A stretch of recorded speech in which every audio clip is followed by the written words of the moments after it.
ہم بڑی چھوٹی چھوٹی چیزوں میں اپنی انا کا مسئلہ بنا لیتے ہیں. گاڑی پارک کر رہے ہیں, تھوڑی سی جگہ دے دو بھائی کو.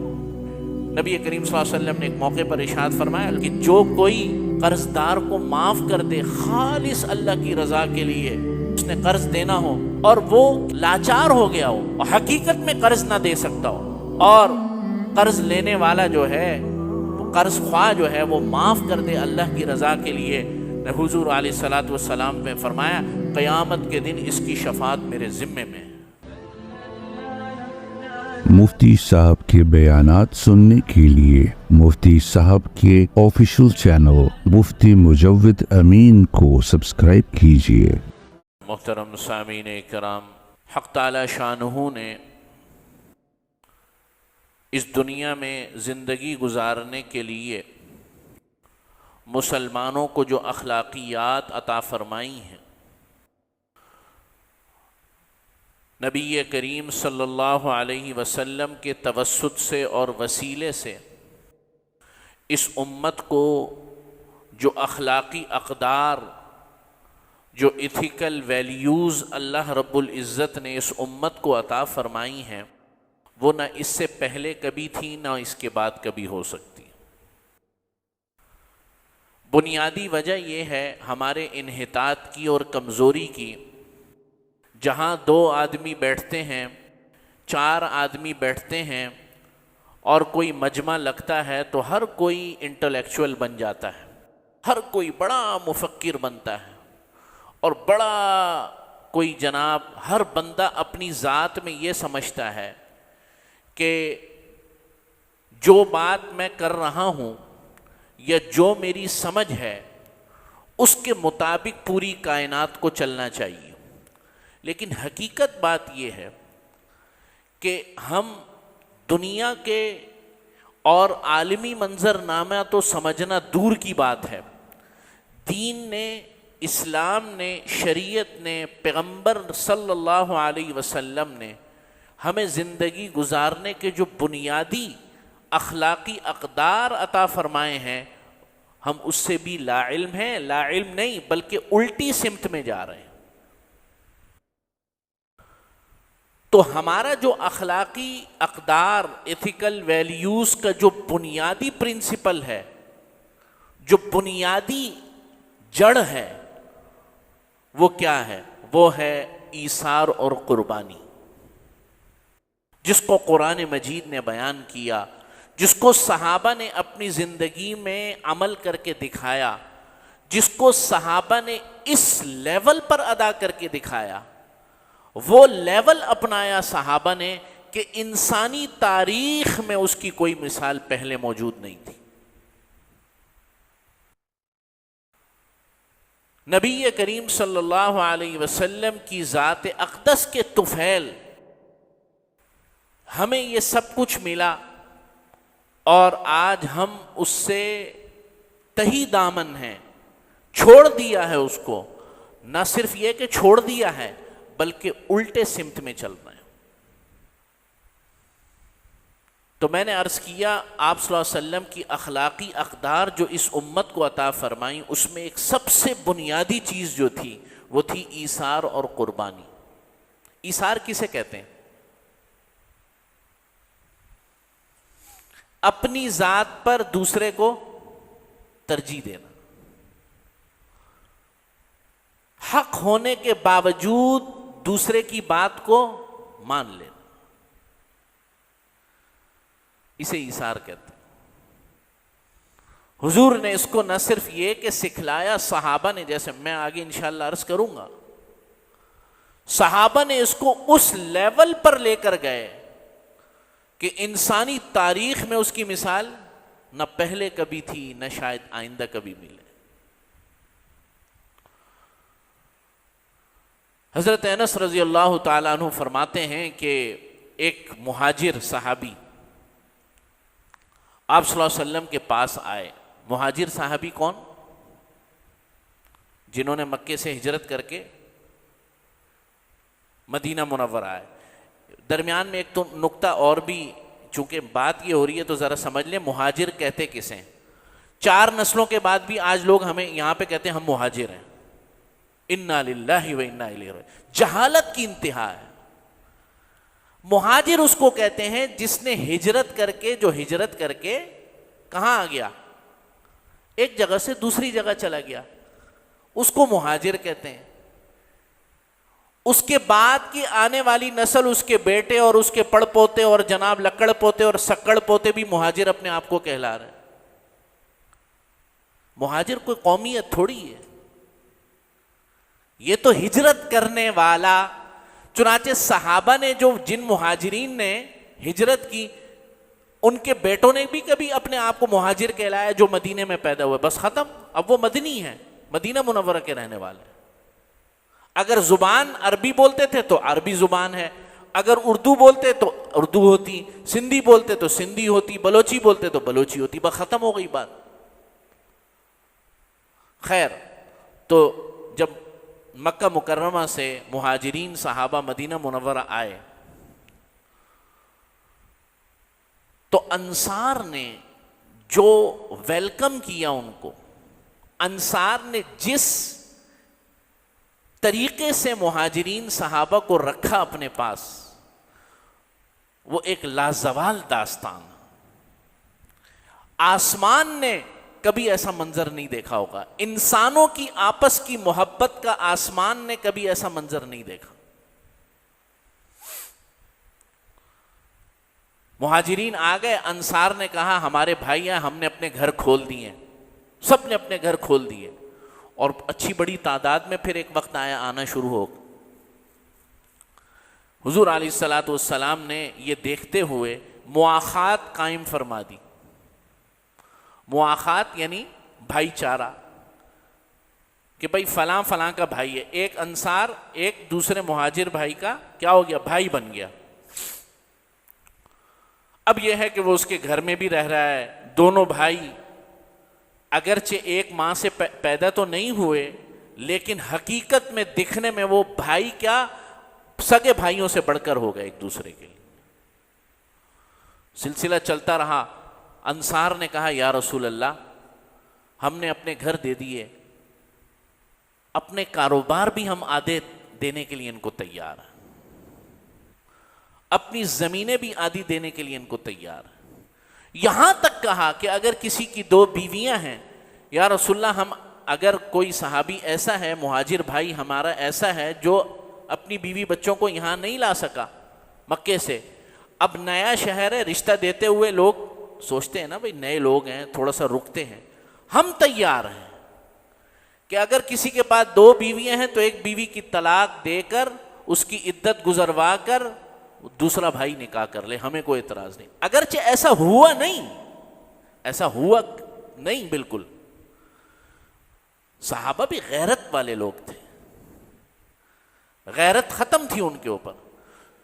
نبی کریم صلی اللہ علیہ وسلم نے اس کا حل یہ نکالا جائیداد کا کہ نہیں, ایسا نہیں ہوگا کہ آدھی زمینیں تم انصار مہاجرین کو دے دو. ہاں ایسا کرو کہ اپنے کام میں شامل کر لو, اور جو نفع ہو وہ آدھا آدھا دونوں بھائی کر لیں. زمین کی ملکیت جو ہے وہ انصار کی رہی. تو یہ میں نے ایک پس منظر عرض کیا کہ کیا خوبصورت آسمان نے یہ منظر دیکھا ہوگا.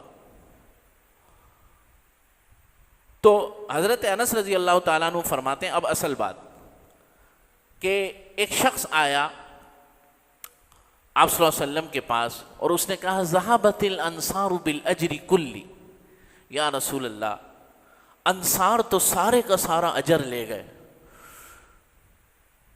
یعنی تھوک کے حساب سے انصار ثواب لے رہے ہیں, ہمیں کچھ حصے میں ہی نہیں آ رہا. انصار نے جو ہمارے ساتھ معاملہ کیا ہے کہ جائیداد, کاروبار اور جناب گھر بار, کھانا پینا, ہر چیز ہمارے لیے قربان کر دیا. ہمارے انصار بھائیوں نے ذہبت الانصار بالاجر کلی, تو انصار تو اجر میں بہت ہم سے آگے نکل گئے, ہم تو بہت پیچھے رہ گئے. اجر کی بات ہو رہی ہے, ثواب کی بات ہو رہی ہے, دنیاوی کسی لالچ اور طمع کی بات نہیں ہو رہی. نبی کریم صلی اللہ علیہ وسلم نے فرمایا دعوتم ما آپ صلی اللہ علیہ وسلم نے فرمایا لا، نہیں ایسا نہیں ہے، ما دعوتم لہم وَأَثْنَيْتُمْ عَلَيْهِمْ، جب تک تم ان کے لیے دعا کرتے رہو گے اور تم ان کا شکریہ ادا کرتے رہو گے، ان کے احسان مند رہو گے، تو تم بھی ان کے برابر ہو۔ گویا یہ کہ تم ان کے شکر گزار بن کر رہو، ان کے اس احسان کو تسلیم کرو، احسان فراموشی نہ کرنا، اور ان کے لیے اللہ کی بارگاہ میں دعا کرتے رہو۔ اگر تم یہ کام کرو گے تو جتنا اجر انصار نے پا لیا ہے اتنا ہی اجر تم نے بھی پا لیا۔ یہ ہے ایثار اور قربانی کا جذبہ۔ اپنی ذات کسے کہتے ہیں ایثار؟ اپنی ذات پر دوسرے کو ترجیح دے دینا۔ آج ہم چھوٹی چھوٹی، بہت چھوٹی چھوٹی چیزوں میں، میں بڑی باتیں نہیں کر رہا، میں جائیداد کی باتیں نہیں کر رہا، میں جناب کسی عہدے کی بات نہیں کر رہا، میں کسی منصب کی بات نہیں کر رہا، یہ تو بڑی چیزیں ہیں دنیاوی اعتبار سے، گو کہ اخروی اعتبار سے ان کی کوئی حیثیت نہیں۔ ہم بڑی چھوٹی چھوٹی چیزوں میں اپنی انا کا مسئلہ بنا لیتے ہیں، چھوٹی بہت، جن کی کوئی حقیقت نہیں ہوتی، اور یہ نہیں دیکھتے کہ اگر چند لمحوں کے لیے اپنی ذات پر اپنے کسی بھائی کو فوقیت دے دیں گے تو کیا ہو جائے گا؟ کچھ نہیں، کوئی آسمان نہیں گرے گا، بلکہ اللہ رب العزت کے یہاں تمہارا مقام بلند ہو جائے گا۔ قرآن مجید میں ایک آیت نازل ہو گئی، وَيُؤْثِرُونَ عَلَىٰ أَنفُسِهِمْ وَلَوْ كَانَ بِهِمْ خَصَاصَةٌ، وَلَوْ كَانَ بِهِمْ خَصَاصَةٌ۔ ایک صحابی کے پاس جو ہے ایک مہمان آ گیا رات کو، مشہور واقعہ شاید سنا ہوگا۔ صحابی پریشان ہو گئے، گھر میں کچھ نہیں ہے، جو کھانا ہے اگر خود کھاتا ہوں تو مہمان کو نہیں کھلا سکتا، اگر مہمان کو کھلاتا ہوں تو خود نہیں کھا سکوں گا۔ اب اگر مہمان کے سامنے رکھوں تو عربوں کے اندر رواج ہے اور آج بھی ہے کہ اگر میزبان مہمان کے ساتھ کھانا نہ کھائے تو بڑا برا سمجھتے ہیں، ان کے یہاں یہ بڑا ایک بدتمیزی کا معاملہ ہے، گویا کہ ایک طریقے سے جیسے کسی جانور کے آگے کھانا ڈال دیا، لے بھائی کھا، تو بھی کھا، تو کھا لے، یہ بڑی بدتمیزی کی بات ہے۔ چنانچہ اگر گھر میں مہمان آئے، آپ اس کے سامنے چائے یا کھانا پیش کر رہے ہیں، بھوک نہیں بھی ہے تو اس کے ساتھ تھوڑا سا شریک ہو۔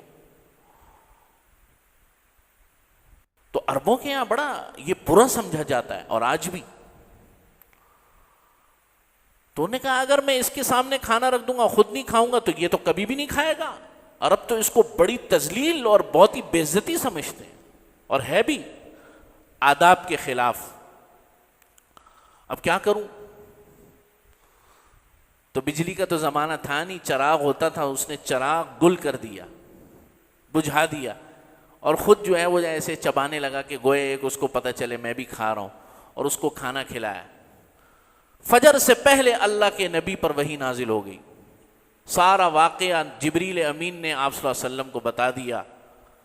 آپ صلی اللہ علیہ وسلم نے فجر کی نماز کے بعد پوچھا کون ہے وہ میرا ساتھی جس نے رات کو یہ عمل کیا کہ اپنے مہمان کو اس طرح فوقیت دی اس نے کہ آسمانوں کے فرشتے بھی جو ہے وہ تعریف کر رہے ہیں، اور آسمانوں پر فرشتے بھی جو ہے اس خوشی میں کہ کیا خوبصورت امت پیدا کی، کہ کیا خوبصورت اس نبی کی تربیت ہے، کیا خوبصورت ان کے درمیان محبت ہے، کیا خوبصورت مودت ہے ان کے درمیان، کہ آسمانوں کے فرشتے بھی جو ہے نہال ہو گئے۔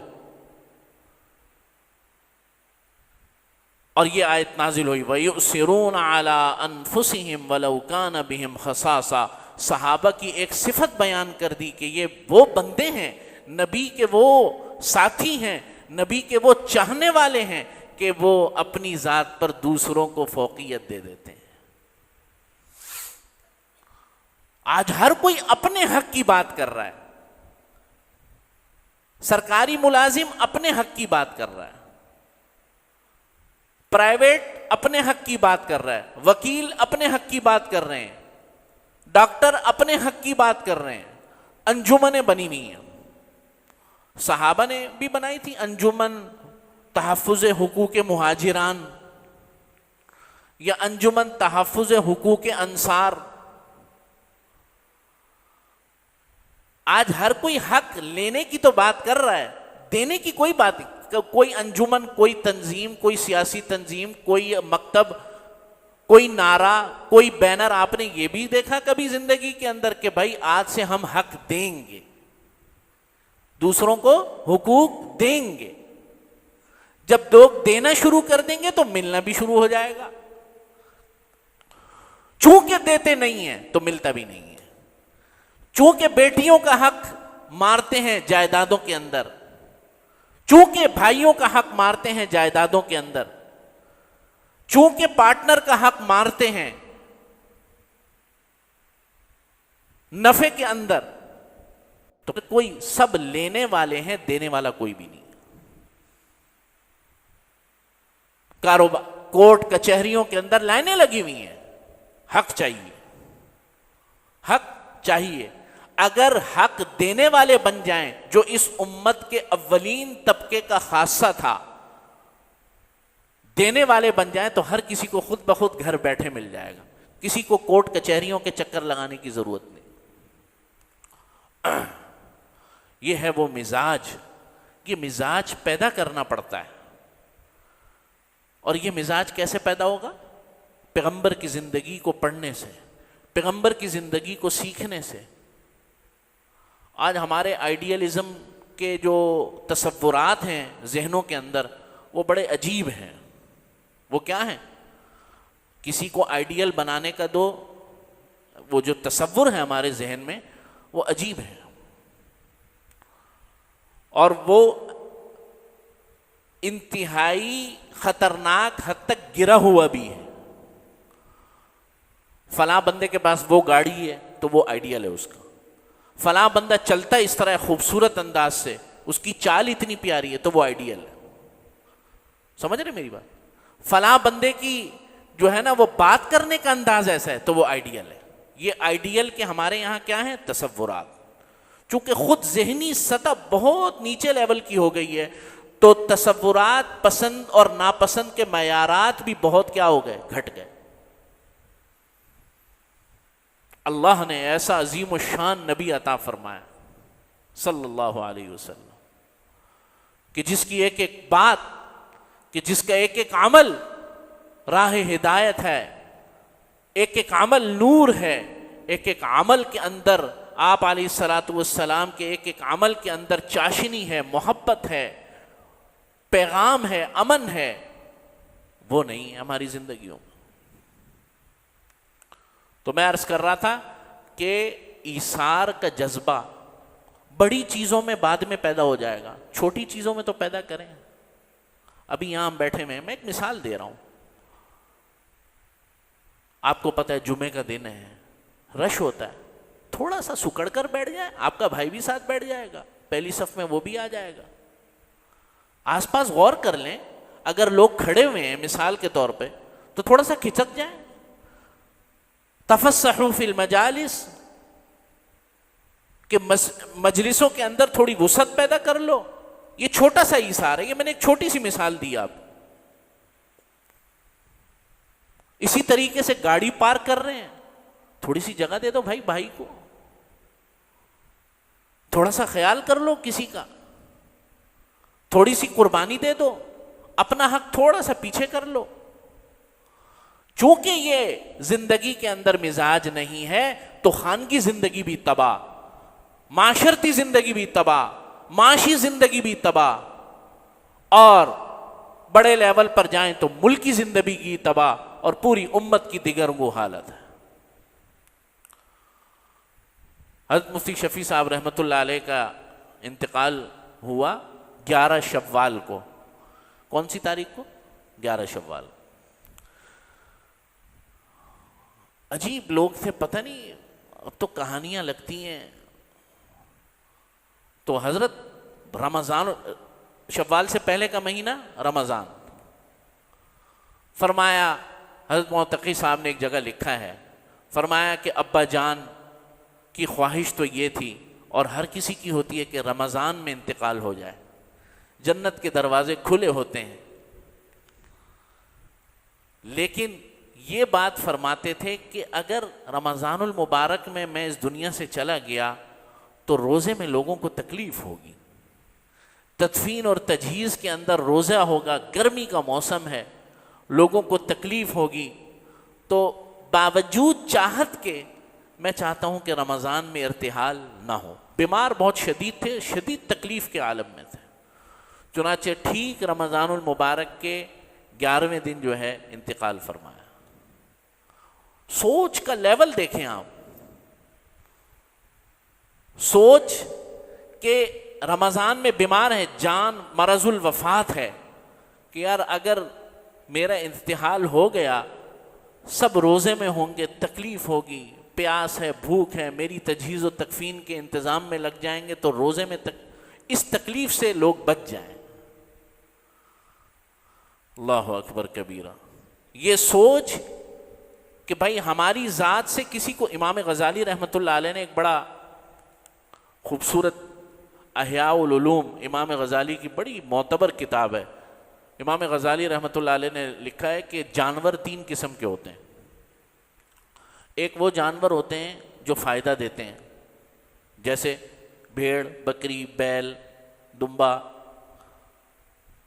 کہ جب تک زندہ ہیں تب بھی فائدہ دے رہے ہیں دودھ کی شکل میں، اور ان کو مارنے کے بعد ان کا گوشت بھی قابل استعمال ہے، کھا سکتے ہیں. تو ان جانوروں سے فائدہ ہی فائدہ ہے. دوسرے جانور وہ ہیں کہ جو ہر صورت میں نقصان پہنچاتے ہیں، سانپ، بچھو، دیگر درندے، کہ ان جانوروں سے ہمیشہ کیا ہوتا ہے؟ نقصان ہوتا ہے.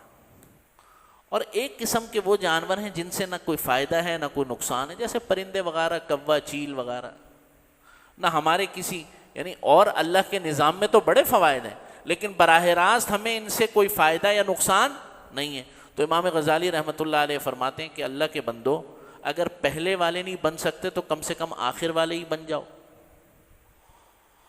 کہ تمہاری ذات سے کسی کو اگر فائدہ نہ ہو رہا ہو تو اتنا ہی کر لو کہ بھائی تمہاری ذات سے کسی کو نقصان نہ ہو، تکلیف نہ ہو. تو میرے عزیز دوستوں اور بزرگوں، اپنی ذات کے اندر یہ بات پیدا کرنا کہ آپ کی ذات بعض اوقات پیچھے ہو جائے، دوسرے آگے ہو جائیں، اس کو کہتے ہیں ایثار. اور یہ بہت بڑی صفت ہے، بہت بڑی صفت ہے. نبی کریم صلی اللہ علیہ وسلم نے ایک موقع پر ارشاد فرمایا، الفاظ مجھے یاد نہیں ہیں، کہ جو کوئی قرض دار کو معاف کر دے خالص اللہ کی رضا کے لیے، خالص اللہ کی رضا کے لیے اس نے قرض دینا ہو، اور وہ کیا ہو گیا ہو؟ لاچار ہو گیا ہو، اور حقیقت میں قرض نہ دے سکتا ہو. وہ ٹوپی ڈرامے والے نہیں کہ کل آ جانا اور پرسوں آ جانا، اور گاڑی میں گھوم رہے 5 کروڑ روپے کی، اور بنگلہ ہے اس کا 20 کروڑ روپے کا، اور 5-5 ہزار روپے کے لیے، 10-10 ہزار روپے کے لیے مزدوروں کو رلا رہا ہے. وہ والا نہیں، حقیقت میں لاچار ہو چکا ہو. اور قرض لینے والا جو ہے، وہ قرض خواہ جو ہے، وہ معاف کر دے اللہ کی رضا کے لیے. حضور علیہ الصلوۃ والسلام نے فرمایا، قیامت کے دن اس کی شفاعت میرے ذمے میں ہے. اپنا حق کیا کر دیا؟ چھوڑ دیا نا. حضور فرماتے ہیں قیامت کے دن اس کی شفاعت میرے ذمے میں. تو میرے عزیز دوستوں اور بزرگوں، اللہ تعالیٰ یہ اخلاقی اقدار اپنانے کی ہمیں توفیق نصیب فرمائے. وآخر دعوانا الحمدللہ رب العالمین.